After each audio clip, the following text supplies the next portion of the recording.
নির্বাচন সুষ্ঠু ও গ্রহণযোগ্য হবে কিনা তা নিয়ে এখনও শঙ্কা কাটছে না। সংস্কার, দুর্নীতি, বাকস্বাধীনতা, অর্থনীতির সার্বিক অবস্থা এসব নিয়ে মানুষের উদ্বেগ বেড়েই চলছে।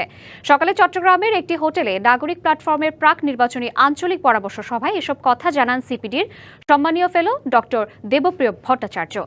এসডিজি বাস্তবায়নে নাগরিক প্ল্যাটফর্মের আয়োজনে সভায় অংশ নেন নাগরিক সমাজ, তরুণ প্রজন্ম, গবেষক ও বিভিন্ন পেশার প্রতিনিধিরা।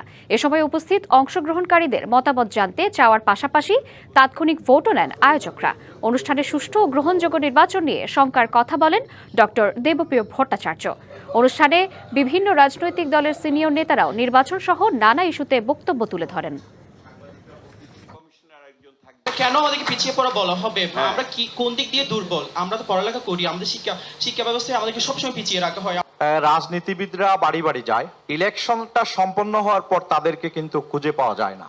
জায়গায় জায়গায় নাগরিক ফোরাম গড়ে তুলতে বলবো, যারা বুটের পূর্বে যেভাবে গিয়েছিলেন সেভাবে যাতে তারা জবাবদিহিতে আসে, এটা বাধ্য করতে হবে। ভালো নির্বাচন, গ্রহণযোগ্য নির্বাচন হবে, এই শঙ্কা তো এখনো কাটছে না।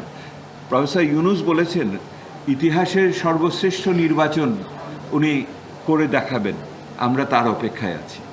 নতুন এবং ফিরে আসা গ্রাহকদের জন্য নগদে চলছে ক্যাশব্যাক সহ প্রতিদিন হাজারো উপহার জেতার সুযোগ। হবে আশা আর ফেরা, সারপ্রাইজ সেরা।